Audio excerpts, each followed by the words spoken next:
प्यारे साथियों, नमस्कार, जय हिंद, वंदे मातरम। आपको स्वागत करता हूं मेरे YouTube channel target government job by Gagan में।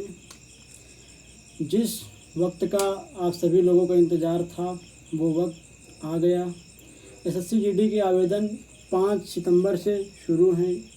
वैकेंसी क्या है, किस कैटेगरी की कितनी वैकेंसी है, क्या डिटेल रहने वाली है, किस पद पर, क्योंकि एसएससी जीडी कई पद पर आवेदन करती है जिसकी अलग अलग पोस्टें होती हैं। ये सारी चीज़ों को अभी गुप्त रखा गया है। अभी तक विभाग ने, एसएससी ने ये तय नहीं किया कि किस विभाग में कितनी वैकेंसी हैं, और आवेदन की भी अंतिम तिथि तक कोई निर्णय नहीं ली है कि आवेदन की अंतिम तिथि क्या रहेगी।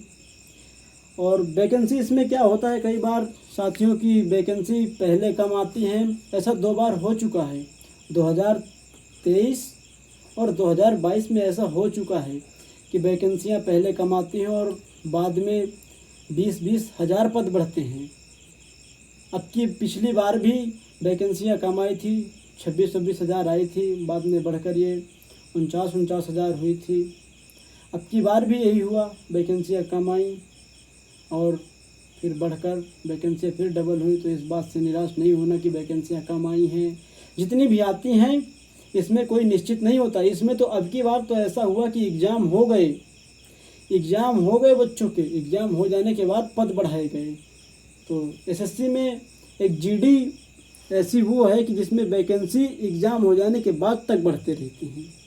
तो आइए आज हम अपने चैप्टर परसेंटेज के कुछ सवाल जो एसएससी के बहुत चुनिंदा प्रश्न हैं पूछे जाते हैं, शुरू करते हैं। पहला सवाल है हमारा टाइप 1 का कि जब 2 वस्तुएं खरीदी और बेची जाती हैं तो उनमें क्या लाभ और क्या हानि होती है। तो हमारा पहला सवाल है कि 10 रुपये में 11 की दर से कुछ वस्तुएं खरीदी गई और रुपये 11 में 10 के हिसाब से बेच दिया गया, तो लाभ या हानि ज्ञात करो। बहुत सिंपल सा सवाल होता है। इसमें सबसे पहले मेरे साथियों क्या करना है, आपको रुपए एक तरफ लिखना है और वस्तु एक तरफ लिखना है। सबसे पहले काम करना है रुपए और वस्तु दोनों को अलग अलग लिखना है। तो हम सबसे पहले लिखते हैं 10 रुपये में, तो हम इस रुपये को इस तरफ लिख लिया। 11 की दर से वस्तुएं कितनी है हमारी दोस्तों, वस्तुएं हमारी 11 हैं, तो हम वस्तु को वस्तु के नीचे लिख दिया। 11 की दर से कुछ वस्तु खरीदी गई और रुपये 11 में, रुपये क्या है, रुपया हमारा 11 है, रुपये 11 में 10 के हिसाब से बेच दिया गया। वस्तुएं कितनी हैं, वस्तुएं हमारे 10 हैं। तो ये हमारा सीपी होता है और ये हमारा एसपी होता है। सीपी का मतलब कॉस्ट प्राइस, एसपी का मतलब सेलिंग प्राइस। सीपी क्रय मूल्य होता है हमारा, जिस मूल्य पर हम वस्तुओं को खरीदते हैं, और एसपी सेलिंग प्राइस वो मूल्य होता है जिस मूल्य पर हम वस्तुओं को बेचते हैं। तो इस सवाल के बनाने के 2 नियम होते हैं। सबसे पहला नियम, हम या तो वस्तुओं को बराबर करके सवाल को कर सकते हैं और या तो तिर्यक गुणा करके हम सवाल का आंसर निकाल सकते हैं। तो सबसे पहले हम टाइप 1 करते हैं कि वस्तुओं को बराबर करते हैं।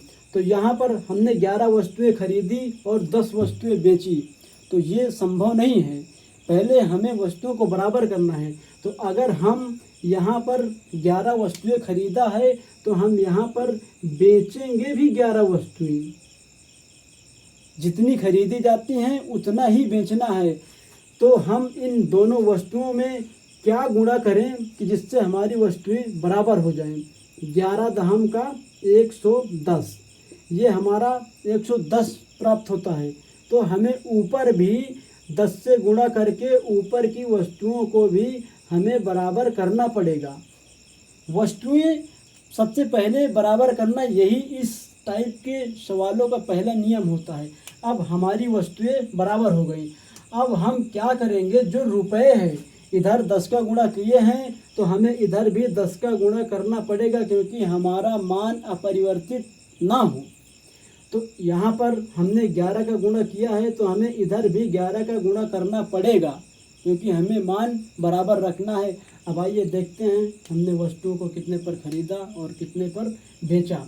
तो जो हमारा रहेगा 10 गुणे 10 बराबर ये हमारा हो गया 100 रुपये, और 11 ग्राम 121 हो गया।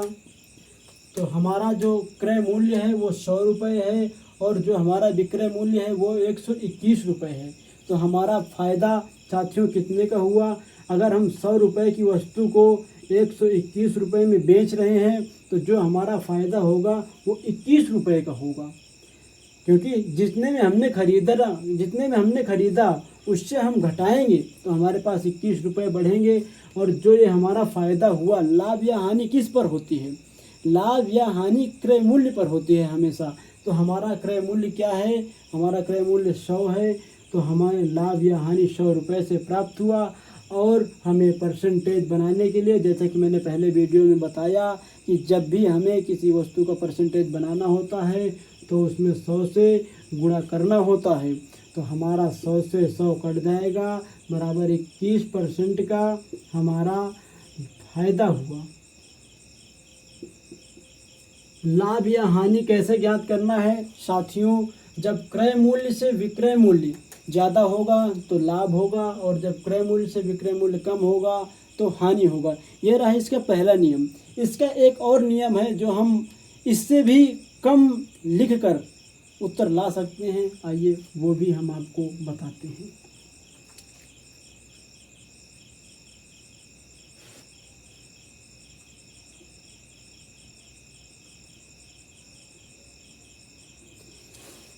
क्या है कि इसमें संख्याओं का सिर्फ तिर्यक गुणा करना है। अगर हम वस्तुएं नहीं बराबर करना चाहते तो कोई बात नहीं, इसमें हम सिर्फ वस्तुओं का तिर्यक गुणा करके भी अपना उत्तर प्राप्त कर सकते हैं। 10 दहम 100, 11 ग्राम 121, बस उत्तर आ गया। कौन उतना लिखा पढ़ी करे? लेकिन नियम आना चाहिए। कभी कभी सवालों में फंस जाया जाता है तो वस्तुओं को बराबर करके ही फिर लाया जा सकता है। कुछ सवाल ऐसे होते हैं, 100 रुपये की वस्तु को 121 में बेचा गया, वही 21 रुपये का फ़ायदा। लाभ या हानि किस पर? सीपी पर, कॉस्ट प्राइस, क्रय मूल्य पर। तो हमारा 100% बनाने के लिए 100 से गुणा करेंगे और हमारा वही 21% का लाभ, जो कि हमारा आंसर। आइए एक और ऐसा सवाल इसी टाइप का सेम हम आपको बताते हैं जिससे आप सीख सको। एक सवाल में जो डाउट हो वो दूसरे में क्लियर कर सको। 189 रुपये में 36 के हिसाब से कुछ वस्तुएं खरीदी गई। रुपया क्या है? सबसे पहले रुपये और वस्तु को अलग अलग लिखते हैं। तो हमारा रुपये है 189 और वस्तु है 36 से कुछ वस्तु खरीदी, और फिर दूसरा जो रुपया है वो 189 है, 189 में 45 के हिसाब से बेच दिया। जो दूसरा हमारा है वो 45 है वस्तु। अब हमने यहाँ पर 36 वस्तुएं खरीदी तो 45 वस्तुएं कैसे बेच सकते हैं? जितनी वस्तु हम खरीदेंगे उतनी ही वस्तुएं हमें बेचनी है। तो हम 36 वस्तुएं खरीदी और 45 में कैसे बेच सकते हैं? तो सबसे पहले इन वस्तुओं को हम बराबर करेंगे। तो इन वस्तुओं को बराबर करने के लिए इसको हम, बड़ी संख्या है तो इसे छोटी संख्या बना सकते हैं। तो ये 3 से कटेगी, 3 छंग 18, 3 त्रिक 9, 3 छंग 18, 3 त्रिक 9, और 12 का 12, 12 दूनी 24, 12 तेईस 36, 15 3 45। अभी ये संख्या और कट सकती है। अगर और कट सकती है तो हम इसको काट के और छोटी बना सकते हैं। ये कटेगी हमारा 21 त्रिक 63, 21 त्रिक 63, 3 चौक 12, 3 पचे 15। तो अब हम वस्तुओं को बड़े आसानी से बराबर कर सकते हैं। हमने 4 वस्तुएं खरीदी तो 5 कैसे बेच सकते हैं? तो हमें वस्तुओं को बराबर करने के लिए ऊपर 5 से गुणा और नीचे 4 से, 4 पंचा 20, 4 पंचे 20। अब इधर जिस तरह हमने गुणा किया इधर मान ना बदले, इसलिए हमें इधर भी उन्हीं संख्या से गुणा करना है। इधर 5 से गुणा किया तो इधर भी हम 5 से गुणा करेंगे, इधर 4 से गुणा किया तो इधर भी हम 4 से गुणा करेंगे। 21 पंजे 105, 21 चौके 84। ये हमारा सीपी है और ये हमारा एसपी है। तो हमने 105 की वस्तु को 84 पर बेचा। दोस्तों, हमने जितने की वस्तुएं खरीदी थी उससे कम में बेच रहे हैं, तो लाभ होगा या हानि? हमने 105 की वस्तु को 84 पर बेचा तो हमारा हानि होगी। और कितने की हानि होगी? 105 से जब हम 84 को घटाते हैं तो हमारा जो प्राप्त होगा 21 कहाँ से? 105 से परसेंटेज बनाने के लिए हम फिर वही 100 का गुणा करते हैं। 21 पंजे 105 और फिर हम इस 5 को 5 से 100 को 20 बार में काट सकते हैं। तो ये हमारा 20% की हानि हुई, क्योंकि हमने वस्तु को 105 में ख़रीदा था और 84 रुपये पर बेचा, इसलिए हमें 120% की हमें हानि हुई। अब इसको भी हम इतना बड़ा गुणा भाग ना करके छोटे पर कर सकते हैं। तो आइए क्यों ना हम छोटे से कर सकें इसे।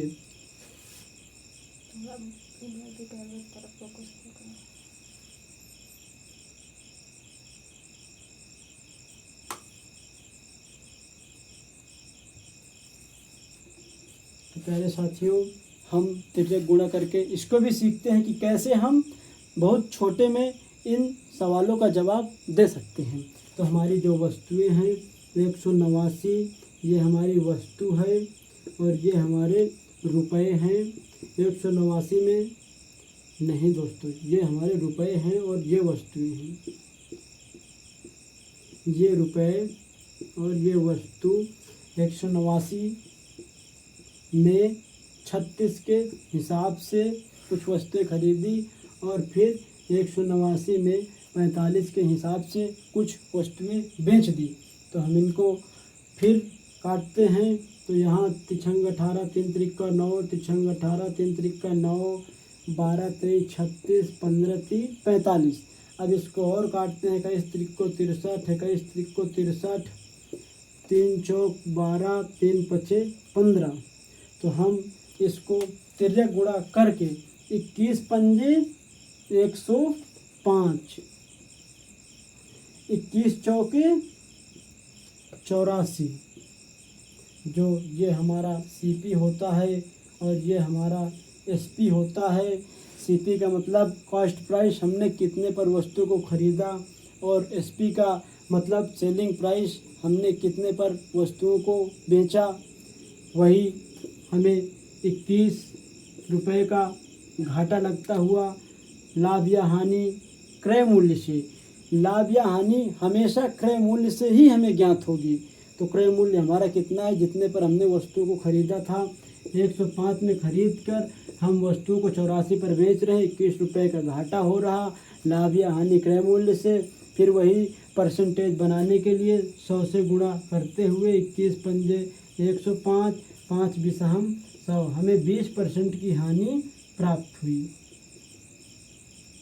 तो ये रहे हमारे वस्तुओं को बराबर करने वाले सवाल। तो आइए हम एक और टाइप आपको बताते हैं जिनमें समान दर पर वस्तुओं को खरीदा जाता है और बेचा जाता है।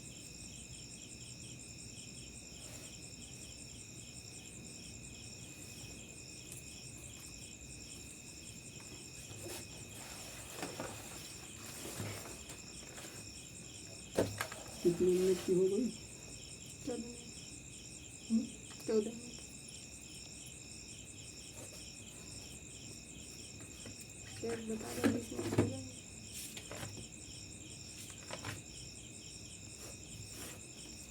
हमारा एक नया टाइप होगा साथियों कि जब हम वस्तुओं को समान रूप पे बेचते हैं तो पूरे लेन देन में लाभ और हानि कैसे होती है। तो जो हमारा पहला सवाल रहेगा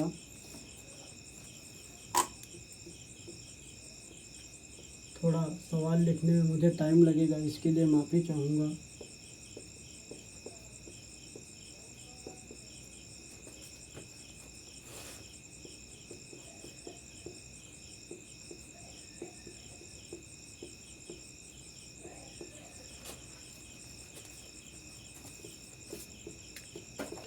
एक दुकानदार ने 2400 रुपये में बेचा।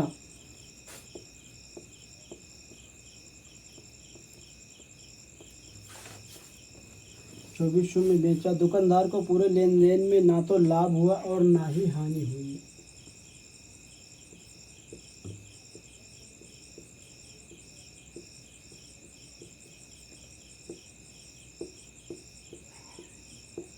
दुकानदार को पूरे लेन देन में ना तो लाभ हुआ और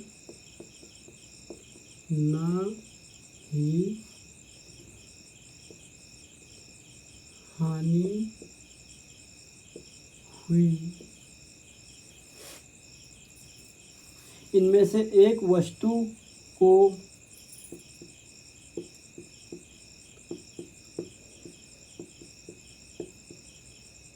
इनमें से एक वस्तु को 20% लाभ पर बेचा गया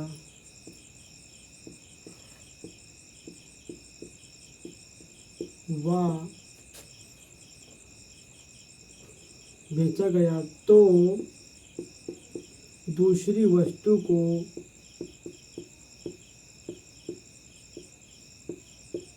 दूसरी वस्तु को कितने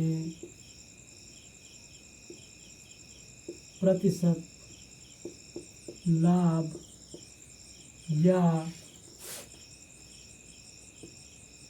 हानि में बेचा गया। तो आइए साथियों, देखते हैं कि जब प्रत्येक वस्तु को समान विक्रय मूल्य पर बेचा जाता है, इसमें से एक वस्तु पर लाभ होता है तो दूसरी वस्तु पर क्या प्रभाव पड़ता है, ये हमारा टाइप 2 है। आइए देखते हैं, जो कि एसएससी जीडी ने कई बार इस टाइप से क्वेश्चन उठाए हैं, तो हम इस टाइप को भी बड़े आसानी से कैसे हल कर सकते हैं। आइए देखते हैं। वस्तुओं में से प्रत्येक को एक दुकानदार ने 2400 रुपये में बेचा। दुकानदार को पूरे लेन देन में ना लाभ हुआ और ना ही हानि हुई। तो इसका मतलब जैसे ये हमारी पहली वस्तु हो गई और ये हमारी दूसरी वस्तु हो गई, दोनों वस्तुओं के सेलिंग प्राइस समान हैं। तो हम CP इस पर हमने वस्तु को खरीदा और देखते हैं हमने वस्तु को कितने पर बेचा। एक वस्तु पर 20% का लाभ प्राप्त हो गया। 20% मैंने आपको बताया, 20% का मतलब क्या होता है। 20% का मतलब बटे में 100 और 0 को 0 से काटेंगे, 2 को 10 से 5 बार में काटेंगे तो हमारा जो प्राप्त हुआ 1/5, यानी 5 की वस्तु को जब लाभ पर बेचा जाएगा तो 5 की वस्तु को एक जोड़ा जाएगा। ऊपर वाली संख्या जब लाभ पर बेचा जाता है तो जोड़ी जाती है, और जब हानि पर बेची जाती है तो यही संख्या जो अंश वाली है उसको घटाया जाता है। तो अब इसमें लाभ पर बेचा गया है तो इसका मतलब ये हमारा CP होगा, और इसको जोड़ के जो हमें प्राप्त होगा वो हमारा SP होगा। तो वस्तु का हमारे क्रय मूल्य कितना है? 5। हमने 5 पर वस्तु को लिया और बेचा कितने में? लाभ हुआ है तो ऊपर वाली संख्या को हम जोड़ कर लिखेंगे। तो 5 की वस्तु को हमने कितने पर बेचा? 6 पर बेचा। अब कह रहा है दूसरी वस्तु को, अब हम कैसे ज्ञात करें दूसरी वस्तु को कितने पर बेचा गया? तो उसने कहा है कि 2400 रुपये में दुकानदार को पूरे लेन देन में ना तो लाभ हुआ और ना ही हानि हुई। तो जितने में हमने पहली वस्तु को बेचा है उतने में ही प्रत्येक को समान क्रय मूल्य पर, समान विक्रय मूल्य पर बेचा गया। जब हम पहली को 6 पर बेचे हैं तो हम दूसरी को भी 6 पर बेचेंगे, क्योंकि दोनों का विक्रय मूल्य समान है, तो हम इसको भी 6 पर बेचेंगे। अब हमारी ये संख्याएं कितनी प्राप्त हुई, इनको जोड़ेंगे तो ये हमारी संख्याएं 12 प्राप्त होती हैं। तो अब हम इधर आते हैं कि हमें इधर 5 संख्या प्राप्त हुई है, तो इसमें कितने को हम बेचें कि ना तो लाभ हुआ ना हानि। अगर हमने 12 पर वस्तुओं को बेचा है तो 12 पर ही वस्तुओं को खरीदा होगा। तो जो इस वस्तु को, पहली वस्तु को हमने 5 में खरीदा है, तो दूसरी वस्तु को हमने ज़रूर 7 में खरीदा होगा, तभी हमारे 12 प्राप्त होंगे। जब पहली वस्तु को हमने 5 पर खरीदा तो दूसरी वस्तु को भी हम इसी हिसाब से खरीदेंगे कि जो जितने पर हमने बेचा है उतने पर ही वस्तुओं को खरीदा होगा। तो हमने 5 की वस्तु को इधर 7 में किया, तो जो हमारा दूसरी वस्तु पर लाभ या हानि पूछा है, तो वस्तु हमारी दूसरी ये है, ये हमारा सीपी है, इतने में हमने वस्तुओं को खरीदा है क्रय मूल्य, और इतने में वस्तुओं को बेचा है। तो हमने 7 की वस्तु को कितने में बेचा, 6 में। तो साथियों, लाभ हुआ या हानि, मुझे बताइए। जब हम 7 की वस्तु को 6 में बेचेंगे तो हमें हानि होगी। कितने की हानि होगी, 1 रुपये की हानि होगी। हानि कहाँ से होगी, हानि हमें क्रय मूल्य से होगी। तो हम क्रय मूल्य और वही परसेंटेज बनाने के लिए हम 100 से गुणा करते हुए फिर इसको हम 7 से भाग देंगे, तो 7 के 7 यहाँ पर प्राप्त होगा। हमारा नीचे बचेगा 3, ऊपर से 0 आएगा, 7 चौक 28, 14 सही 2/7% की हानि पर दूसरी वस्तु को हमने बेचा होगा। तो प्यारे साथियों, ये वो टाइप रहा जिसमें हम समान क्रय मूल्य पर वस्तुओं को खरीद के हम समान विक्रय मूल्य, जिन वस्तु का विक्रय मूल्य समान होता है, उन सवालों को हम कैसे हल करते हैं।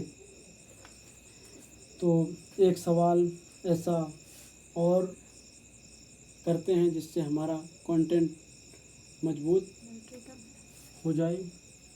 तो आइए दूसरा सवाल देखते हैं इसी टाइप पर, जिससे जो डाउट हो वो दूसरे सवाल में सही हो जाए। तो आइए दोस्तों दूसरा सवाल देखते हैं क्या है।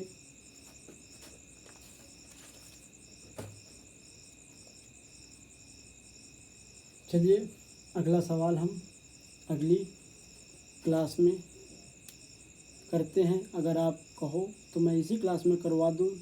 चलिए एक सवाल और करते हैं, थोड़ा समय ज़्यादा होगा, उसको एडजस्ट करना।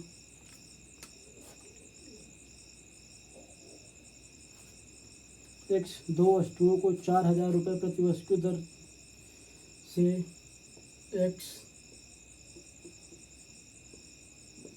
2 वस्तुओं को 4000 प्रति वस्तु की दर से किसी लाभ हानि पर बेचता है। 4000 रुपये प्रति वस्तु की दर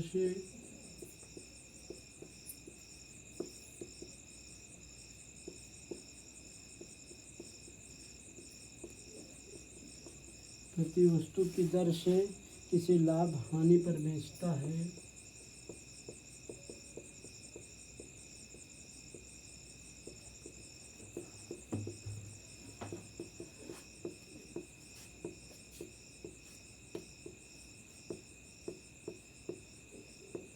लाभ या हानि पर बेचता है, कुल मिलाकर उसे ना लाभ और ना ही हानि होती है।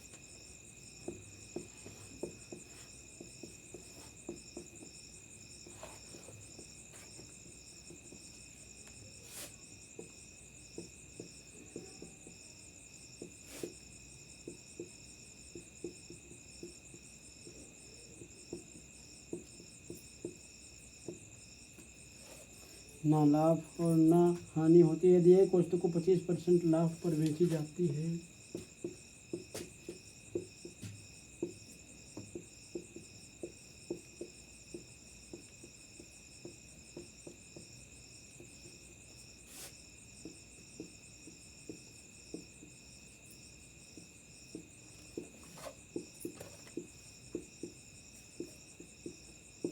यदि एक वस्तु 25% लाभ पर बेची जाती है तो दूसरी वस्तु कितनी हानि पर बेची जाएगी।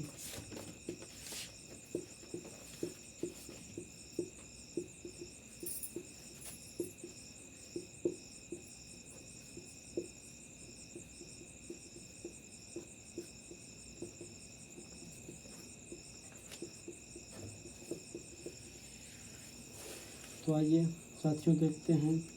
उसी तरह ये रही हमारी पहली वस्तु और ये रही हमारी दूसरी वस्तु। ये रहेगा हमारा क्रय मूल्य, ये रहेगा हमारा विक्रय मूल्य। एक से दो वस्तुओं को 4,000 रुपये प्रति वस्तु के दर से किसी लाभ या हानि पर बेचता है। कुल मिलाकर उसे ना लाभ और ना ही हानि होती है। यदि एक वस्तु को 25% लाभ पर मैंने आपको बताया 25% को हम कैसे भिन्न में बदलेंगे। 25% जैसे ही परसेंट हम इधर से हटाएंगे बटे में 100 लिख देंगे। 25 चौके 100 1/4। एक वस्तु को 25% लाभ पर बेची जाती है, यानी 4 की वस्तु को हमने कितने पर बेचा? 4 की वस्तु को हमने 5 पर बेचा, क्योंकि लाभ जैसे ही लाभ बोलेगा तैसे ही हम अंश वाली संख्या को जोड़ देंगे। तो हमारा क्रय मूल्य क्या है? 4। हम 4 की वस्तु को कितने पर बेचते हैं? 5 पर बेचते हैं। दोनों वस्तुओं का विक्रय मूल्य 4,000 रुपये प्रति वस्तु, यानी दोनों वस्तुओं का विक्रय मूल्य समान है। अगर हमने पहली वस्तु को 5 में बेचा है तो दूसरी वस्तु को भी हमने 5 में ही बेचा होगा, क्योंकि सवाल कहता है दो वस्तुओं को 4,000 रुपये प्रति वस्तु की दर से, यानी दोनों वस्तुओं को 4,000 में ही